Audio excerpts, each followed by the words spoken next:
नमस्कार दोस्तों, स्वागत है आपके अपने YouTube चैनल रीडिंग लवर्स पर। दोस्तों, अगर आप हमारे चैनल पर पहली बार आए हैं तो हमारे चैनल को सब्सक्राइब करें, लाइक करें और साथ में बेल वाला आइकन को दबाना न भूलें, जिससे आपको हमारे आने वाली वीडियो की नोटिफिकेशन मिलती रहेगी। नमस्कार दोस्तों, स्वागत है आपके अपने YouTube चैनल रीडिंग लवर्स पर। दोस्तों, आज हम करने वाले हैं करंट जीके के महत्वपूर्ण क्वेश्चन। दोस्तों, वीडियो शुरू करने से पहले एक बार नज़र डाल लेते हैं कल वाले होमवर्क क्वेश्चन पर। तो हमारा क्वेश्चन था कि सिक्किम के जो नामची में किस भारतीय फुटबॉल टीम के पूर्व कप्तान के नाम पर एक स्टेडियम का नाम रखा जाएगा। तो राइट आंसर था ऑप्शन ए भाईचुंग भूटिया। तो ये जो सिक्किम के नामची में भारतीय फुटबॉलर टीम के जो पूर्व कप्तान हैं भाईचुंग भूटिया, इनके नाम पर एक स्टेडियम का नाम रखा जाएगा। और यह जो स्टेडियम है भाईचुंग भूटिया के जो जन्मस्थली है दक्षिण सिक्किम के तिनकीतम जिले से 25 किलोमीटर दूर है। और भारत में अब तक का यह पहला ऐसा स्टेडियम होगा जिसका नाम किसी फुटबॉलर के नाम पर होगा। और साल 1995 में भारतीय सीनियर फुटबॉल टीम में पदार्पण करने वाले भाईचुंग भूटिया ने 2011 में फुटबॉल से संन्यास ले लिया था। उन्हें साल 1998 में अर्जुन अवार्ड और 2008 में पद्मश्री पुरस्कार भी मिल चुका है। तो दोस्तों, ये थी हमारे कल के होमवर्क क्वेश्चन से संबंधित कुछ महत्वपूर्ण जानकारी। अब दोस्तों, वीडियो शुरू करते हैं। हमारा आज का फर्स्ट क्वेश्चन है, केंद्र सरकार ने हाल ही में रक्षा अनुसंधान और जो विकास संगठन है के अध्यक्ष जी सतीश रेड्डी के कार्यकाल को कितने साल के लिए बढ़ा दिया है। तो इनका जो कार्यकाल है ये कितने साल तक के लिए बढ़ा दिया गया है। राइट आंसर है ऑप्शन डी 2 साल। तो इनका जो कार्यकाल है अभी ये 2 साल के लिए बढ़ा दिया गया है। नेक्स्ट है, हाल ही में मध्य प्रदेश सरकार ने सरकारी नौकरी में प्रदेश के लोगों को निम्न में से कितनी प्रतिशत आरक्षण देने की घोषणा की है। तो ये जो आरक्षण देने की घोषणा किस सरकार के द्वारा की गई है, मध्य प्रदेश की जो सरकार है इसने। तो कितने प्रतिशत जो आरक्षण देने की घोषणा की गई है। ऑप्शन है 50%, 70, 100 या 75%। राइट आंसर है ऑप्शन सी 100%।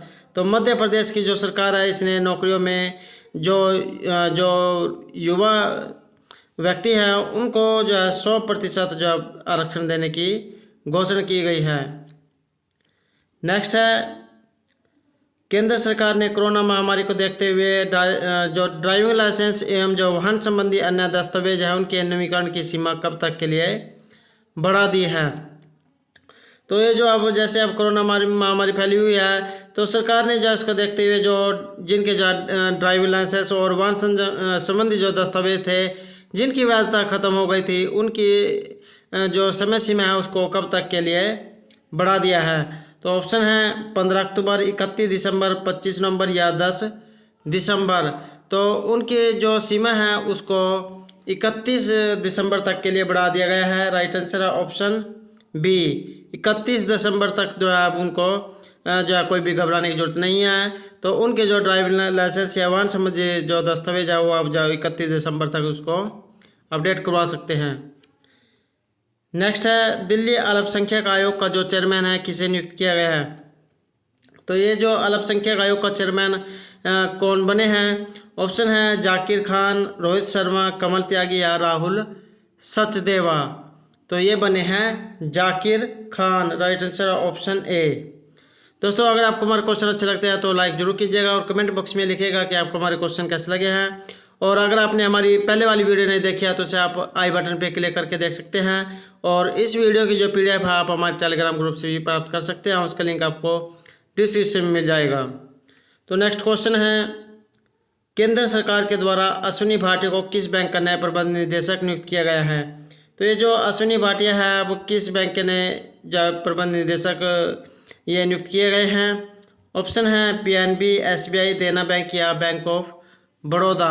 सही आंसर है ऑप्शन बी SBI बैंक। तो ये जो अश्विनी भाटिया है इनको अब SBI बैंक का नया जो प्रबंध निदेशक नियुक्त किया गया है। हमारा अगला क्वेश्चन है, किस राज्य में भारत की सबसे लंबी नदी रोपवे का उद्घाटन किया गया है। तो कौन सा राज्य है जिसमें भारत की यह सबसे लंबी नदी रोपवे का उद्घाटन किया गया है। तो किस राज्य में जो है सबसे लंबी नदी रोपवे का उद्घाटन हुआ है? ऑप्शन है तमिलनाडु, पंजाब, गुजरात या असम। राइट आंसर है ऑप्शन डी, असम। तो भारत का जो असम राज्य है वहाँ सबसे लंबी नदी रोपवे का उद्घाटन जो है किया गया है। और दोस्तों एग्जाम की दृष्टि से ये महत्वपूर्ण क्वेश्चन है और एग्जाम में जो है इसी प्रकार के क्वेश्चन आते हैं। नेक्स्ट है सिक्किम के जो नामची में किस भारतीय फुटबॉलर टीम के पूर्व कप्तान के नाम पर एक स्टेडियम का नाम जो रखा जाएगा? तो कौन है? ऑप्शन है बाउचिंग भूटिया, मेहताब हुसैन, सुब्रत पाल या गुरप्रीत सिंह संधू। राइट आंसर है option A, vouching Bhutia. Next है निम्न में से किस विंग कमांडर ने एयर एडवेंचर श्रेणी में तेंजिंग नोर्गे राष्ट्रीय साहसिक पुरस्कार 2019 जीता है? तो ये जो पुरस्कार है किन के द्वारा जीता गया है? ऑप्शन है गजानंद यादव, अभिनंदन वर्धमान, कुलदीप वघेला या अमित त्यागी। तो ये जो पुरस्कार है ये जीता गया है गजानंद यादव के द्वारा। राइट आंसर है ऑप्शन ए, गजानंद यादव। तो ये जो है विंग कमांडर ने जो एयर एडवेंचर श्रेणी में ये जो तेंजिंग नोर्गे राष्ट्रीय पुरस्कार है 2019 जीता है। दोस्तों एग्जाम में जो है ये भी आ सकता है कि जो गजानंद यादव है इन्होंने जो कौन सा पुरस्कार जीता है? तो ये जो तेंजिंग नोर्गे राष्ट्रीय साहसिक पुरस्कार 2019 ये इनके द्वारा जीता गया है। और इनका जो संबंध है किस क्षेत्र से है? तो ये विंग कमांडर एयर एडवेंचर में है। नेक्स्ट है भारतीय अंतरिक्ष अनुसंधान संगठन ने 20 अगस्त को कहा कि भारत के दूसरे चंद्राभियान 2 ने जो चंद्रमा की कक्षा में कितने वर्ष पूरे कर लिया है? तो दोस्तों जैसे जो है भारत ने जो अंतरिक्ष में ये जो चंद्रयान 2 पहले जो भेजा था वो जो है सफल हुआ था, तो उसके जो बाद ये इसको जो है कितने वर्ष पूरे हो गए हैं? ऑप्शन है 2 वर्ष, 1 वर्ष, 3 या 4 वर्ष। राइट आंसर है ऑप्शन बी, 1 वर्ष। तो दूसरा जो चंद्रयान है उसे 1 वर्ष पूरा हो गया है और जो वैज्ञानिकों का मानना है कि अभी जाए 6-7 साल तक और जो है काम करने की जो इसमें ईंधन की क्षमता है। नेक्स्ट है किस देश के राष्ट्रपति रेचेप तैयप अर्दोआन ने काला सागर क्षेत्र में अब तक का सबसे बड़ा प्राकृतिक गैस भंडार की खोज की है? तो किस देश के द्वारा सबसे बड़े प्राकृतिक गैस भंडार की खोज की गई है? ऑप्शन है इराक, तुर्की, ईरान या फ्रांस। तो ये जो खोज की है तुर्की के द्वारा जो है ये की गई है। राइट आंसर ऑप्शन बी, तुर्की ने जो है एक काला सागर जो क्षेत्र है वहाँ पर सबसे बड़े प्राकृतिक गैस भंडार की खोज की गई है। तो एग्ज़ाम में ये भी पूछा जा सकता है कि यह तुर्की के द्वारा जो सबसे बड़े प्राकृतिक गैस भंडार की खोज है ये किस सागर में जो की गई है? तो ये जो है राइट आंसर होगा काला सागर। तो एग्ज़ाम में जो है किसी प्रकार से क्वेश्चन को पूछा जा सकता है। नेक्स्ट है इंग्लैंड के जो दिग्गज तेज गेंदबाज है जेम्स एंडरसन अंतर्राष्ट्रीय जो टेस्ट क्रिकेट है इसमें कितने विकेट लेने वाले पहले तेज गेंदबाज बन गए हैं? तो ये जो इंग्लैंड के तेज गेंदबाज है जेम्स एंडरसन इन्होंने अंतर्राष्ट्रीय क्रिकेट में कितने विकेट लिए हैं और ये पहले तेज गेंदबाज जो है बन गए हैं? ऑप्शन है 600 विकेट, 500, 400 या 350 विकेट। तो इनके द्वारा जो है 600 विकेट ले लिए गए हैं। Right answer option A. तो एग्ज़ाम में ये भी आ सकता है कि 600 विकेट लेने वाले जो पहले तेज गेंदबाज जो है ये कौन है? तो ये है जेम्स एंडरसन और कहाँ के हैं? तो ये जो है इंग्लैंड के तेज गेंदबाज हैं। नेक्स्ट है शिक्षा मंत्रालय ने शिक्षा क्षेत्र में सुधार करने के प्रयासों को लेकर कितने शिक्षकों को राष्ट्रीय शिक्षक पुरस्कार से नामित किया है? तो ये जो राष्ट्रीय शिक्षक पुरस्कार है से कितने शिक्षकों को जो सम्मानित किया जाएगा? ऑप्शन है 57, 47, 27 या 40। राइट आंसर है ऑप्शन बी, 47 शिक्षकों को जो है राष्ट्रीय शिक्षक जो पुरस्कार है इससे सम्मानित किया जाएगा। किस लिए? शिक्षा मंत्रालय के द्वारा जो इनको सम्मानित किया जाएगा शिक्षा क्षेत्र में सुधार करने के प्रयासों के लिए जो इनको ये राष्ट्रीय शिक्षा पुरस्कार से सम्मानित किया जाएगा। हमारा अगला क्वेश्चन है यूपी सरकार ने कोरोना को देखते हुए कब तक के लिए धार्मिक उत्सव, राजनीतिक आंदोलन और जो अन्य सभाएं हैं उनको पूरी तरह से बैन कर दिया है? दोस्तों ये जो यूपी है वहाँ पर जो कोरोना के मामले ज़्यादा आए हैं, इस कारण से सरकार ने जो धार्मिक उत्सव जो राजनीतिक आंदोलन है वहाँ पर जो सभी सभाएं उनको जो अब ये बैन उनके ऊपर लगा दिया है। तो कब तक के लिए जो है इसको ये प्रतिबंधित किया गया है? ऑप्शन है 31 अगस्त, 20 अक्टूबर, 30 सितंबर या 25 नवंबर। राइट आंसर है ऑप्शन सी, 30 सितंबर तक के लिए जाए ये जो सभी सभाएं हैं या उत्सव राजनीतिक आंदोलन इन पर बैन लगा दिया गया है। नेक्स्ट है, भारतीय रिजर्व बैंक ने वर्ष 2020-21 के लिए देश की वृद्धि दर शून्य से कितने प्रतिशत नीचे रहने का अनुमान व्यक्त किया गया है? तो किसके द्वारा जो है ये अनुमान लगाया गया है? भारतीय रिजर्व बैंक के द्वारा 2020-21 के लिए देश की जो ये वृद्धि दर है ये शून्य से कितने प्रतिशत नीचे रहने का अनुमान इसमें लगाया गया है?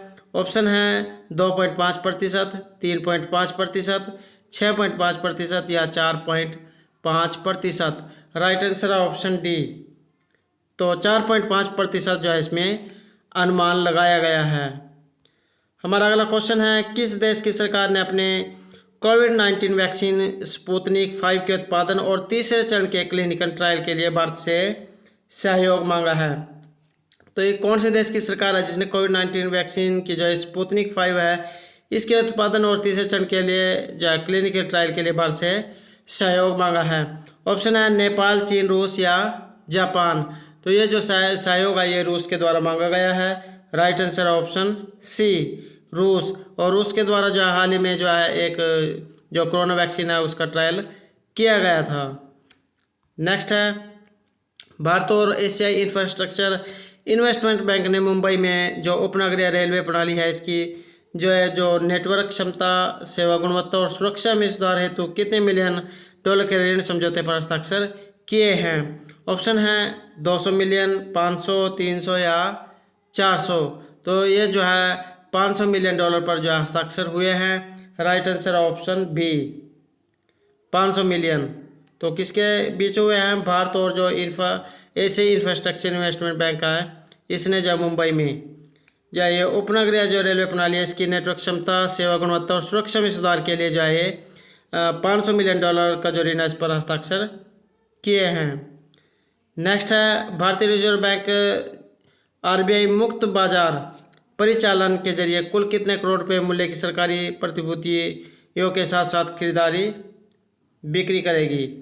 तो कितनी जो है ये खरीद बिक्री करेगा? ऑप्शन है 20,000 करोड़ रुपए, 10,000, 30 या 40,000 करोड़ रुपए। राइट आंसर है ऑप्शन ए, 20,000 करोड़ रुपए। दोस्तों जो बैंकिंग की जो है तैयारी कर रहे हैं उनके लिए जो है क्वेश्चन महत्वपूर्ण रहने वाले हैं, क्योंकि उसमें जो है बैंकिंग से जो है क्वेश्चन आते हैं और उसमें जो इस प्रकार के क्वेश्चन पूछे जाते हैं। नेक्स्ट है, असम में जो सशस्त्र बल है अधिनियम को कितने महीने के लिए बढ़ा दिया गया है? तो असम का जो सशस्त्र बल है उसको कितने टाइम के लिए आगे बढ़ा दिया गया है? ऑप्शन है 6 महीने, 8, 10 या 11 महीने। तो उसके जो 6 महीने के लिए आगे बढ़ा दिया गया है। राइट आंसर ऑप्शन ए, 6 महीने। दोस्तों अगर आपको हमारे क्वेश्चन अच्छे लगते हैं तो लाइक जरूर कीजिएगा, और अगर आपने अभी तक हमारे चैनल को सब्सक्राइब नहीं किया तो सब्सक्राइब कर ले। और सब्सक्राइब करना जो है फ्री ऑफ कॉस्ट है और इसके कोई जो है पैसे नहीं लगते हैं, इसलिए जो है सब्सक्राइब जरूर कीजिएगा। हमारा अगला क्वेश्चन है, राष्ट्रीय शिक्षा नीति को लागू करने वाला पहला राज्य कौन सा है? ऑप्शन है बिहार, पंजाब, कर्नाटक या राजस्थान। सही आंसर है ऑप्शन सी, कर्नाटक जो है ये राष्ट्रीय शिक्षा नीति 2020 को लागू करने वाला पहला राज्य बनेगा। नेक्स्ट है, निम्न में से किस आईआईटी संस्था ने शिवनाथर विश्वविद्यालय के सहयोग से पर्यावरण के अनुकूल जो है लिथियम बैटरी विकसित की है? तो ये जो पर्यावरण के लिए अनुकूल लिथियम बैटरी किनके द्वारा विकसित की गई है? ऑप्शन है आईआईटी बॉम्बे, कानपुर, दिल्ली या रुड़की। तो ये जो है पर्यावरण के लिए अनुकूल जो बैटरी है ये आईआईटी बॉम्बे के द्वारा विकसित की गई है। राइट आंसर है ऑप्शन ए, बॉम्बे। तो दोस्तों ये थे हमारे आज के करंट जीके के महत्वपूर्ण क्वेश्चन। दोस्तों एक जो है होमवर्क क्वेश्चन रहेगा। क्वेश्चन है हमारा, हाल ही में किस देश में सुनहरे खोल के साथ जन्मे कछुए की खोज हुई है? ऑप्शन है भारत, चीन, नेपाल या पाकिस्तान। दोस्तों इस क्वेश्चन का आंसर आपको कमेंट बॉक्स में देना है और आंसर के बारे में आपको जितना ज़्यादा पता हो उतना लिखा करें, क्योंकि जो चीज़ आप लिख देते हो वो ज़्यादा लंबे समय तक आपके माइंड में रहती है, इसलिए जितना ज़्यादा हो सके उतना लिखा करें। और दोस्तों अगर आपको हमारे क्वेश्चन अच्छे लगे हो तो हमारे चैनल को सब्सक्राइब कीजिएगा और दोस्तों हमारे साथ अंत बनाने के लिए धन्यवाद।